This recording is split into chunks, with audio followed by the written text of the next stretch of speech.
Okay, so get this right. Today's deep dive is gonna be seriously messed up. We're talking about Rodney Alcala, the dating game killer. Oh, yeah. Oh, okay. So this guy goes on the dating game. Wait, seriously? Yeah, and this is while he's like actively out there murdering people. No way. That's insane. You're kidding. I know, right? Like, what rock has this guy been living Not the under? frugal. So we're going to be looking at that whole thing. The Netflix show Woman of the Hour just came out about it. Yeah, I heard about that. And there's this really good Forbes article that, like, really digs into the nitty-gritty details. Nice. But buckle up, okay? This one is a dude. I mean, just the audacity of it all. I bet. That's crazy. It really makes you think, like, do you really know the people around you? It's true. You never really know. So, okay, to really understand how we even got here, we got to go back to the beginning. Yeah, rewind it. So his first known murder was in 1968. Yeah, a full 10 years before the dating game even happened. So this guy had like a 10-year head start on his killing spree before he even like thought about going on national television. Oh, wow. That's that. Can you imagine? That's scary. And it gets even crazier. Before we get into the whole dating game spectacle, we got to talk about the people who encountered him before that whole thing went down. That's okay. The survivors like Tally Shapiro. I've heard their stories. So awful. Their stories are really what show just like the escalation of his crimes. It's terrifying how easily he was able to blend in and fool people. Totally. And Tally's story, like, especially, it's really hard to hear. She was 8 years old when he abducted her and, like, beat her with a metal bar. Oh, my God. And left her for dead. 8 years old. 8 years old. Yeah, and she survived. Yeah, that's a miracle. Total miracle, right? And then you've got Morgan. She was attacked by him twice. Twice. Yeah, years apart. The second time, she was convinced he was going to kill her. Oh, my God. So this wasn't just like a one-off thing. No, definitely not. This is a pattern. A pattern of violence. Exactly. So cut to a few years later, and this guy, who's already done all of this, decides to go on the dating game. That is wild. It's 1978, and he wins the whole thing. Are you serious? He won. Yeah. I can't even imagine being in the studio with him knowing what he was capable of. Right. Like, can you imagine being there? It gives me chills just thinking about it. So he's described on the show as like this successful photographer. Which he was, right? That's the creepy part. Right. It's like this extra layer of unsettling. It's like he was using it as a cover or something. Totally, totally. And so he's on the show cracking jokes, trying to charm the Bachelorette, Cheryl Bradshaw. Oh, yeah, I remember her. And there's this whole back and forth they have about a banana. A banana. What do you mean? So she asks him to describe himself as a food. And he goes, I'm called the banana, and I look good. And then when she asks for more, he's like, peel me. Yeah. That's just...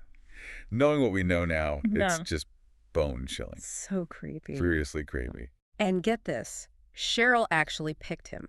No way. She kicked him as the winner. Oh, my gosh. She's so lucky she dodged that bullet. Can you imagine? It's crazy, though, to think that background checks back then were basically non-existent. Especially for a show like that. Right. Like, who would have thought to check if their charming photographer contestant was a suspected serial killer? Right. It makes you wonder if maybe that's why he even went on the show in the first place. You think he was using it to hide in plain sight? Maybe he saw it as a way to, like, use his weird charisma to blend in even more. It's possible. It's not like he was actively trying to disguise himself. Right, exactly.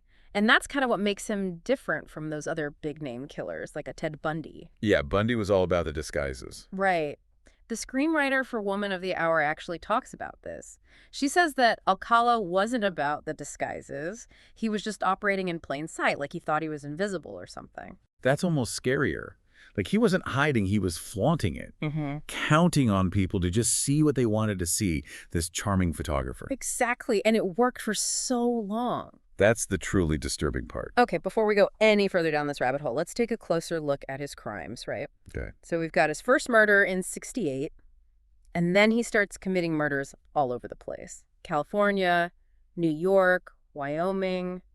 It's like he was trying to leave his mark on the whole country. And those are just the ones we know about.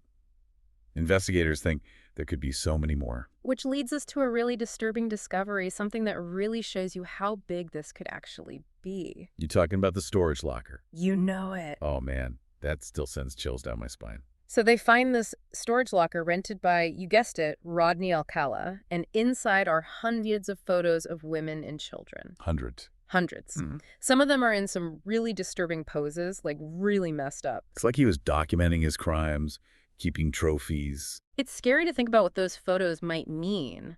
Like, how many of those people did he actually, you know? It's a chilling thought. And it gets even worse, right? They find an earring in the locker. Oh, right, right. And it matches the description of one that Robin Samsa was wearing. One of the victims they know for sure he killed. Oh, wow. Talk about a smoking gun, right? That's an understatement. Like, what are the chances? Infinitesimally small. Yeah, I mean, that discovery was huge for the investigation. totally. It linked him directly to Robin's murder. And it really got people thinking, are there more victims out there? Right. Like, are there more people in those photos that they just haven't been able to identify? Exactly. And with facial recognition technology and all that these days, there's a good chance they could find more matches. That would be something. It would be bittersweet, though, right? Like, Yeah. for the families, finally knowing, but then having to relive the pain of losing someone all over again. It's heartbreaking. It's heartbreaking. It really is. And it's crazy because even with all this evidence, the survivors, the photos, the earring, this is just the start of this whole legal battle. Oh, tell me about it. This case dragged on forever. Forever. Appeals, overturned sentences, you name it. So what made it so hard to put him away for good? Like, why were the prosecutors having so much trouble? Well, back then, DNA technology wasn't what it is now. So they couldn't definitively tie him to the scenes. Exactly. Mm. A lot of the early cases were built on circumstantial evidence, which, for a jury, it's not always enough. It makes sense, but it's still frustrating, right? Totally. It wasn't until 2010, much later, that they finally got those 5 convictions in California. And even then, he still had more charges in other states, right? Yeah, right. He was charged in New York in 2012 and Wyoming in 2016. It's like every time they thought they had him, another case would pop up. It's almost like he wanted to get caught. Like he was leaving this trail of breadcrumbs for the police to follow. It's possible. Some experts believe he got off on the attention, on the notoriety of it all. Like he was proud of what he had done. Exactly. It's a disturbing thought, but it might help explain why he was so willing to represent himself in court. Wait, he was his own lawyer? Seriously? You heard that right. He cross-examined his own victims' families, played music in the courtroom. It was a circus. Oh my God, are you serious? This guy is something else. Can you imagine being a family member of one of the victims, sitting there in the courtroom, having to listen to him go on and on? It would be absolutely surreal, like something out of a nightmare. And to think he was finally convicted in 2010, but then he dies in prison in 2021 before he could be executed for his crimes. From natural causes, no less. Talk about adding insult to injury, right? It's like the ultimate slap in the face to the victims and their families. They were robbed of the chance to see justice served. I can't imagine what it would feel like to be one of those family members, To have to live with that, knowing that he never truly faced the consequences for what he did. It's a tough pill to swallow, for sure.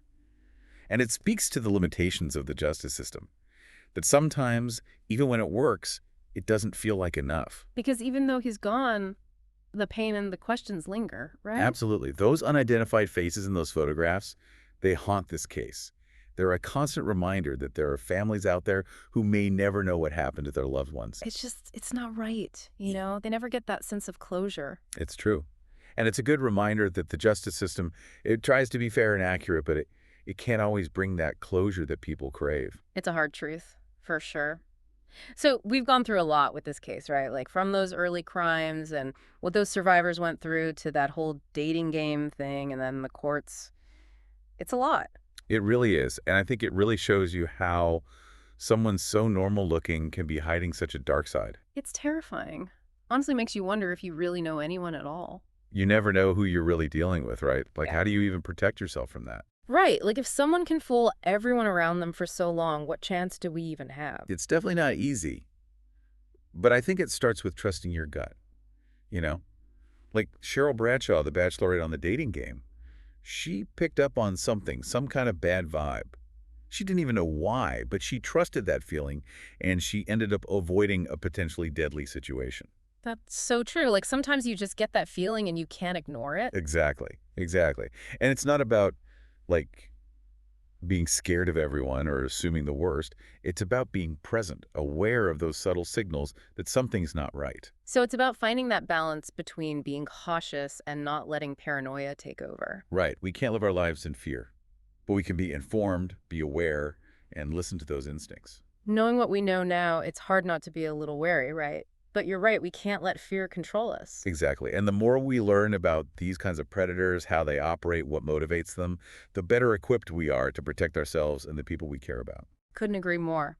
Well, this deep dive into Rodney Alcala's life and crimes has been one for the It's books. been heavy, that's for sure. It really makes you think, Yeah. about vigilance, the strength of survivors, and how important it is to get justice for those victims, even when things seem impossible. You said it. And if Yeah. there's one thing I want people to take away from all of this, it's this.